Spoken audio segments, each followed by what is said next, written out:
Isang nakakabahalang balita ang lumutang matapos magbigay ng babala si Vice Presidente Inday Sara Duterte tungkol sa maligasyon ng katiwalian laban kay Pangulong Kuting Jr.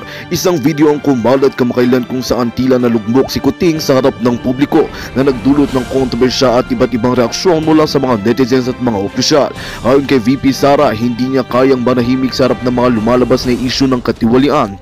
Sinabi niya na hindi dapat ipagsawalang bahala ang mga bagay na ito dahil may malaking epekto ito sa tiwala ng publiko sa gobyerno.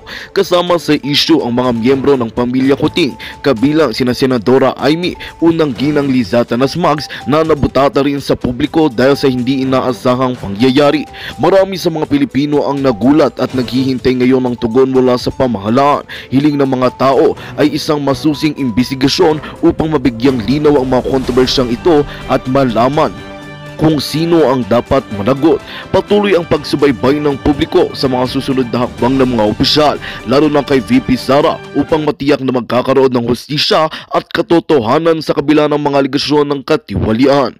At yan nga ang balitang ating pakakatutukan. Ngunit bagong lahat, siguraduhin mag-subscribe at ihitang notification bell para sa patuloy na pagtutok sa mga silip ng bagong balita sa tunay na boses ng masa.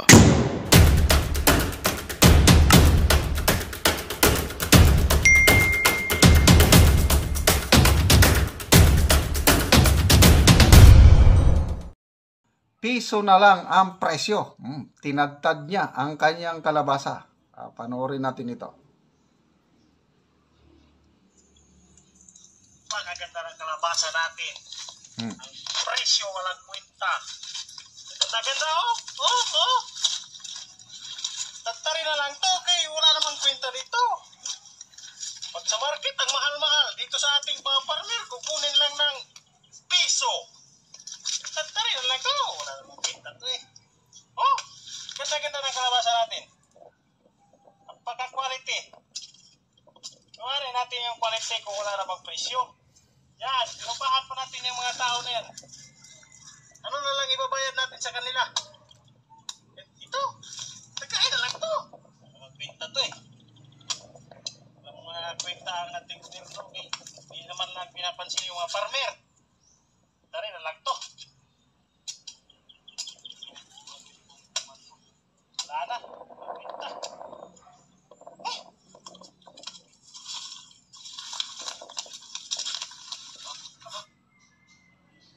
So, anong masasabi nyo mga kapatiran, kaibigan? Sana mapanood ito ng taga Department of Agriculture o ang presidente mismo. Palagi ako sa bulubunduking parte ng ating nakikita ko ilang beses na yan. Yung panahon ng pandemic, mga nasasayang lang na ito sa Cordillera, cabbage, carrots, at ano pa. Kahit ito na, itong bago lang, sa Bukidnon, mga kamatis, nakikita ko. Carrots, sayote, bibilhin doon sa mga farmers, tig 3 ang presyo ng sayote. Per kilo at 3. Maligaya na yung mga farmers kung 5. 3. Nako. Magkano ang presyo ng sayote sa mga tindahan na? Di ba abot na ng 20 pataas? Ganyan din kalabasa, isang hiwa lang. Ang mahal. Bakit itong farmer na ito nagrereklamo piso na lang? Panoorin natin ulit Sana makarating ito sa Pangulo. Ganda ng kalabasa natin. Ang presyo walang kwenta. Ganda-ganda oh. Tattari na lang to kay wala namang kwenta dito. Pag sa market ang mahal-mahal dito sa ating mga farmer, kukunin lang ng piso.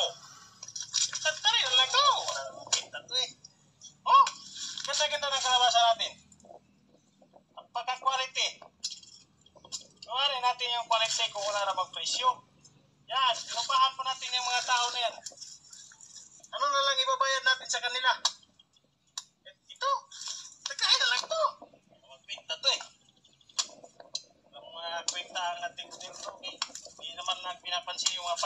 Tari na lang to. Wala na.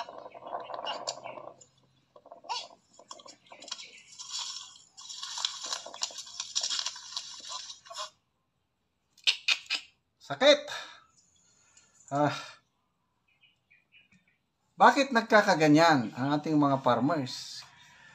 Ang nakita ko po is kulang.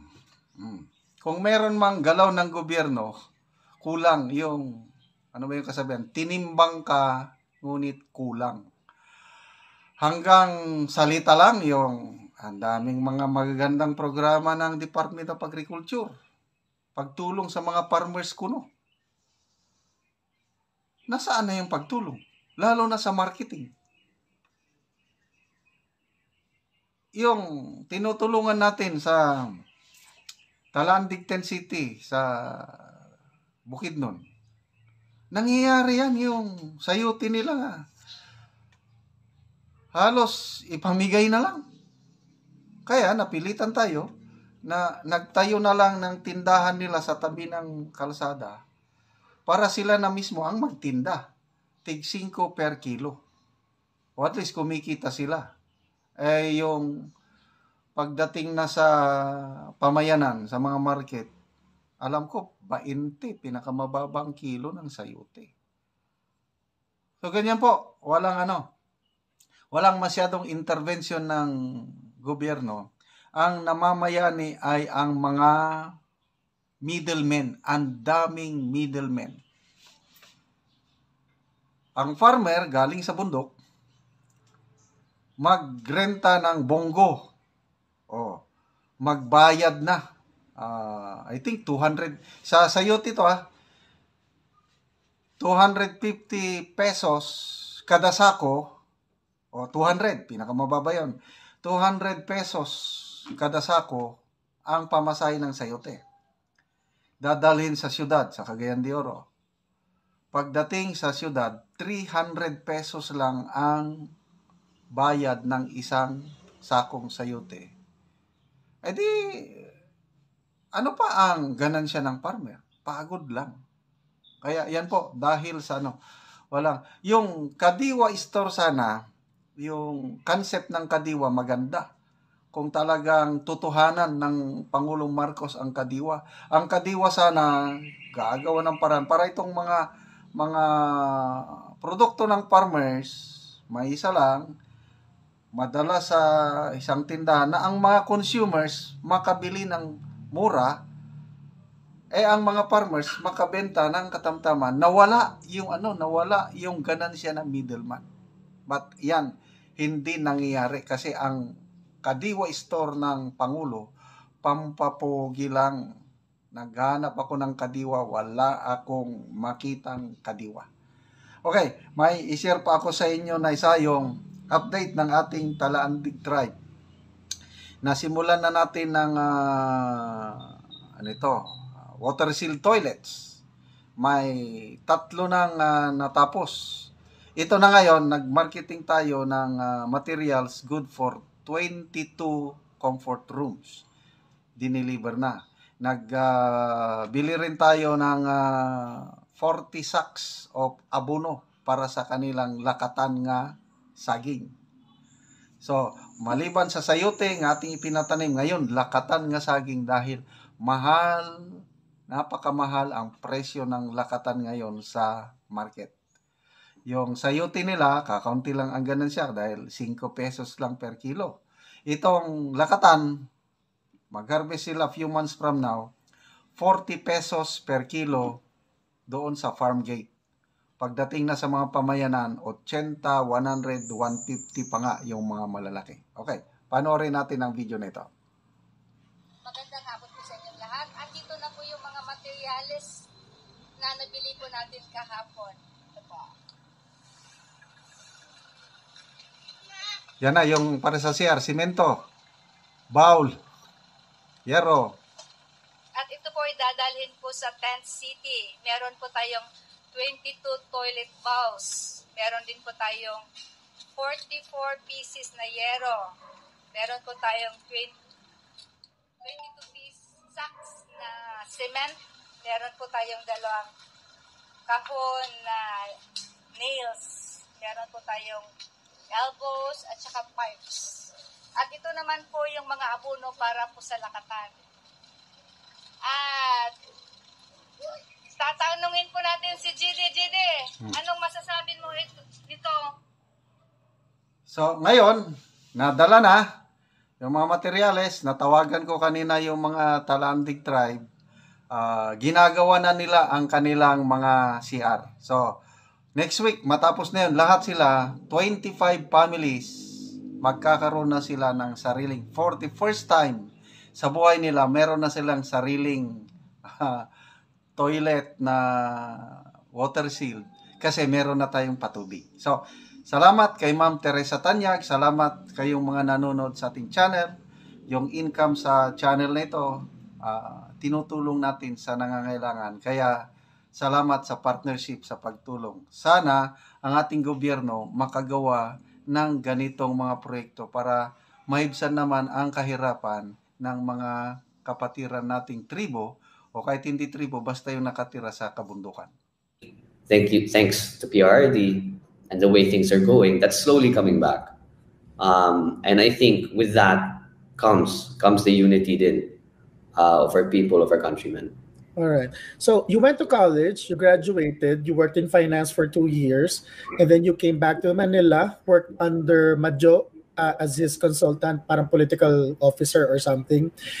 And then you became the an economic consultant for Ilocos Norte. So far, yung 2 mong local positions are appointive. If you become congressman, elective na yon, Chong. Madugo yan. Titirahin ka everyday. Lalaitin ka everyday. Are you ready for it? Lalo na kung manalo tatay ko. At kung manalo pa tatay mo, titriple pa yan. So, game ka na ba? Game na talaga. It's never bothered me. Lalo, I always say, performance is the best equalizer.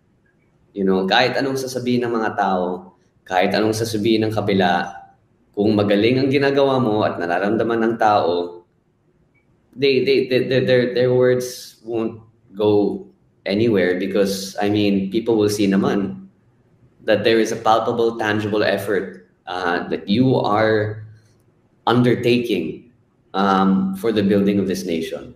And I think that's what's the most important. And there will always be, politics is always a majority game. It's never a totality game. And that will never happen. So just make sure basta may plano ka, sundan mo yung plano, and hopefully all will be well. If this is,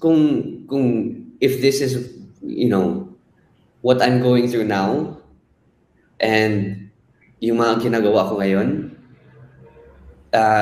compared sa mga tao na tinutulong namin, this is easy compared to what they have to go through. This is nowhere near as hard. And I've never considered, I mean, mahirap naman talaga kasi nakakapagod. Ang dami mong ginagawa.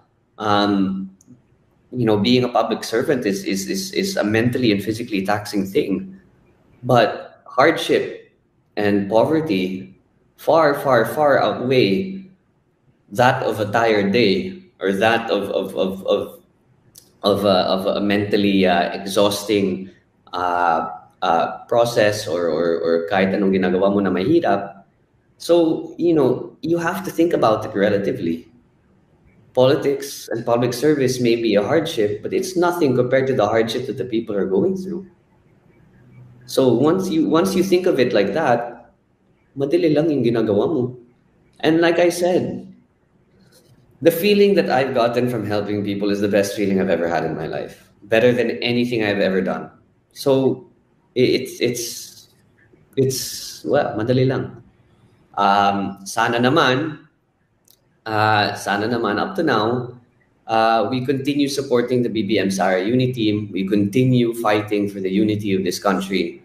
And trust me when I say there are no two better candidates than the BBM-Sara partnership to bring this country forward, para ituloy yung mga programa ni PRRD, and to bring this country to a better light and help and ensure na sama-sama tayo babangon ulit. Dito sa forensic, mga kababayan, result ay meron na namang mga bago. So ngayon, mga kababayan, nakatanggap tayo ng letter. Okay? Itong sulat na ito, ayan, nakikita nyo yan. Ito ay ebidensya na sinulatan ng isang personalidad na nakikita nila yung mga smuggling ng illegal na asin o bato. You know what I mean, di ba?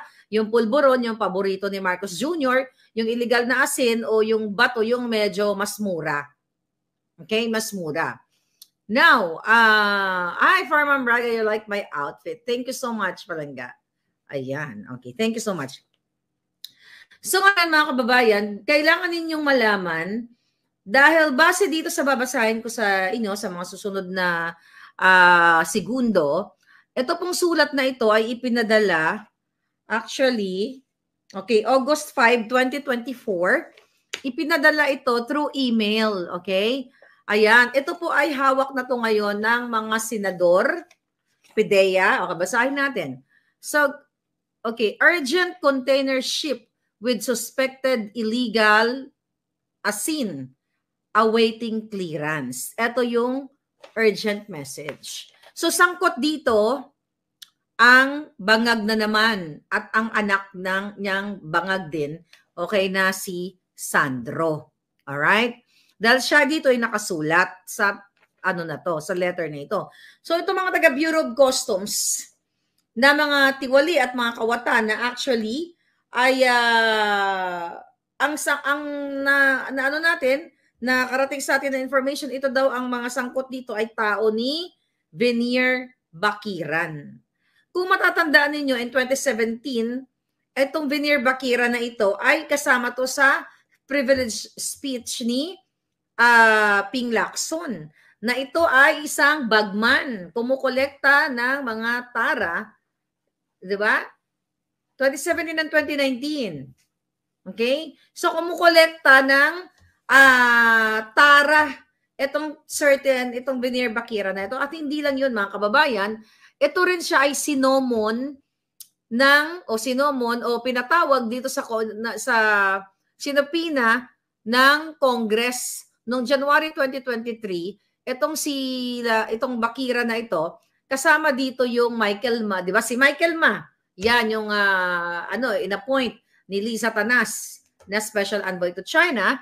Ayan, si yung Lu Jin-ang, Andrew Chang, Beverly Perez, Aaron Nucom, ito kasama din dito sa paper na ito, dun sa Sopina na yon, Manuel Tan, Leia Cruz, John Diamante, Lucian Lim, and Jerry Teves, and also nga, ito nga yung Venier Bakiran, di ba? So, paulit-ulit na lang itong pangalan na ito. Ang involvement nila paulit-ulit.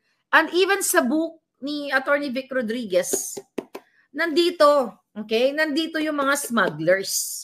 Alright? So, yung mga hindi pa nakakuha, just go. So, now what, mga kababayan? Okay? Si Bakiran ay nire-appoint ni Bangag Jr. Napangalanan at lahat-lahat ng bagman. Imagine mo, Ping Lacson, di ba? Senador. Pero hindi umubra, Mr. Lacson, ang iyong expose dito sa bangag na gobyernong ito. Dahil noong June 25, 2023 last year, ay inappoint ni Bangag Jr.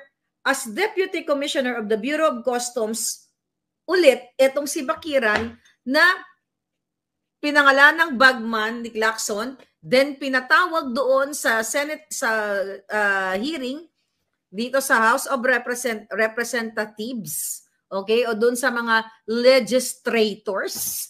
Ngayon, hindi nga po natuloy yun, mga kababayan, noong January 2023, kasi nga yung sangkot nga si Michael Ma, hindi nga naudlot nga yun, dahil pinigilan nga ni Marcos Jr., ni Romualdez, at ni Zubiri, di ba, yung may legislative agenda nila, remember that? I think nandito yung kanilang mga picture.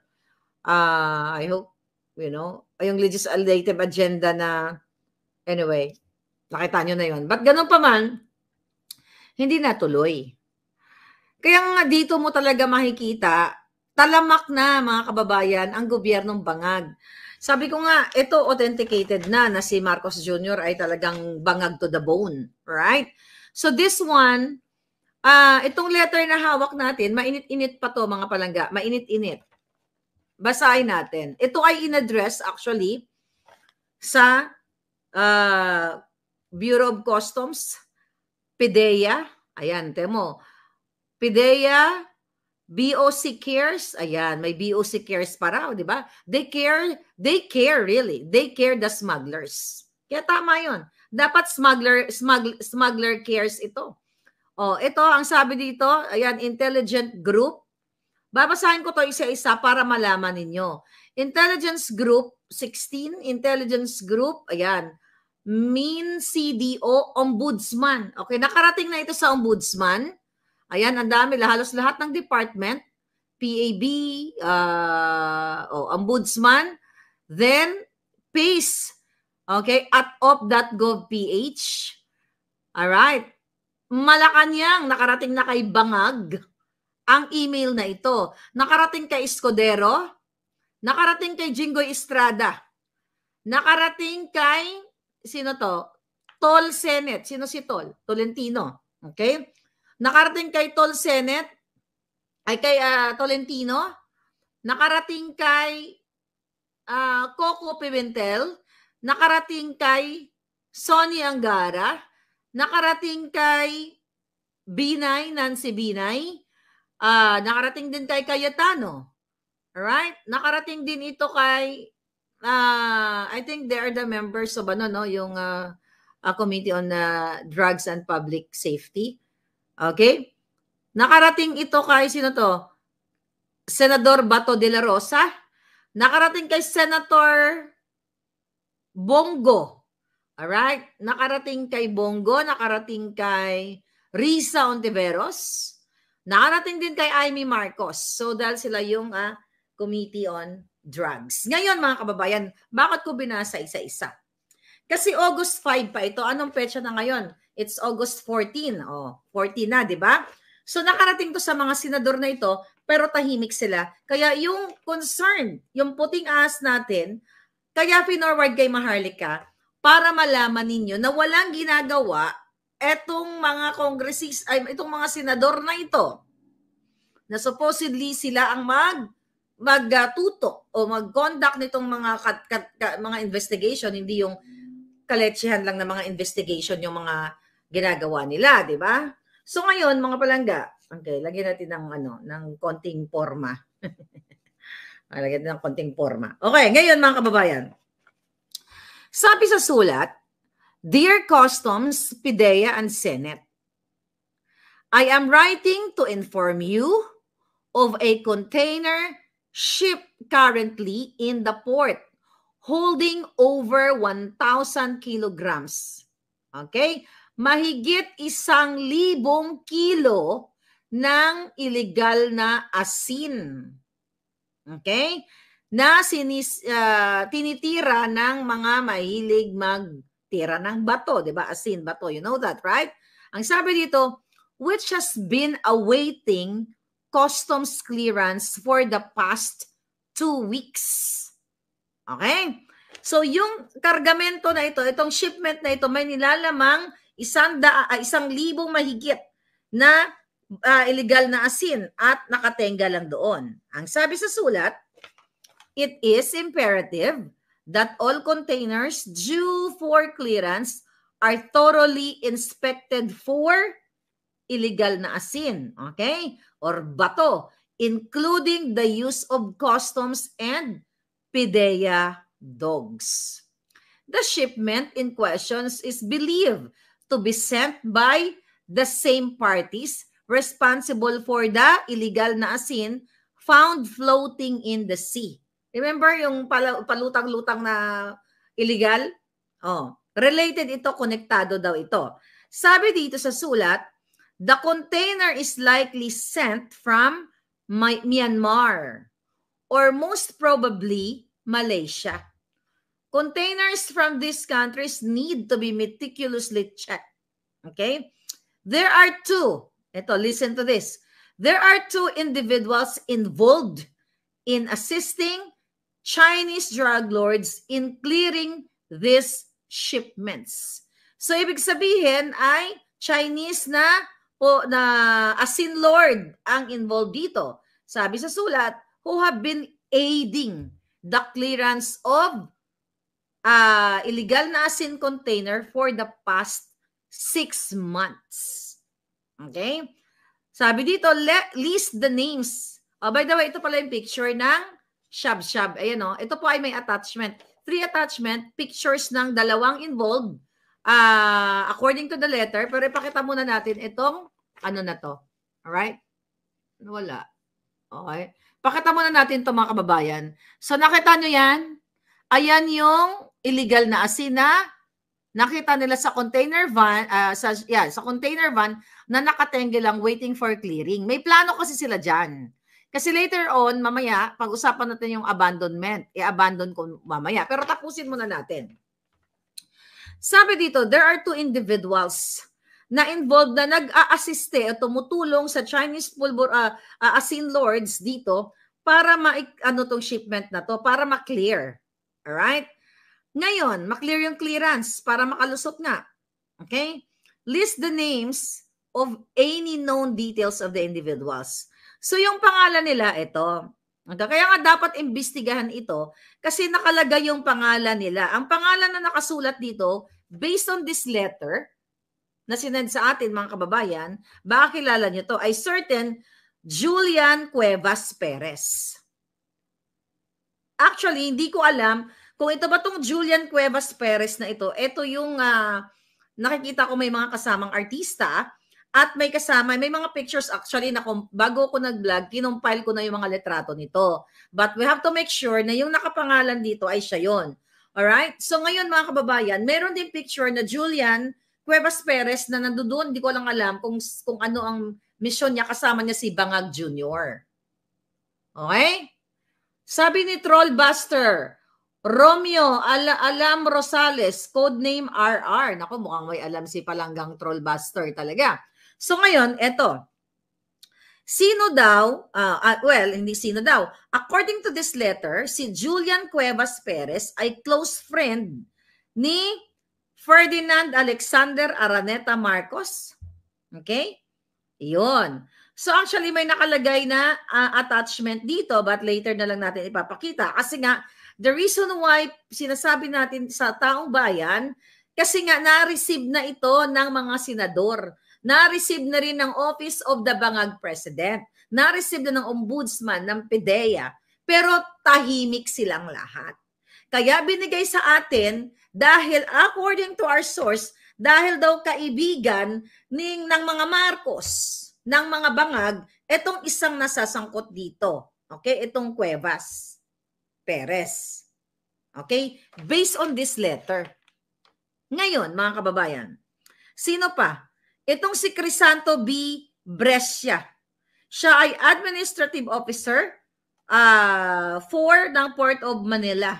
So, ibig sabihin, itong si Brescia, itong Crisanto Brescia, na-research ko na rin siya, ay konektado pa rin siya. Nandiyan dyan sa Bureau of Customs. Sabi dito, both of these individuals have been receiving bribes in the past 6 months to help get Polboronic, okay?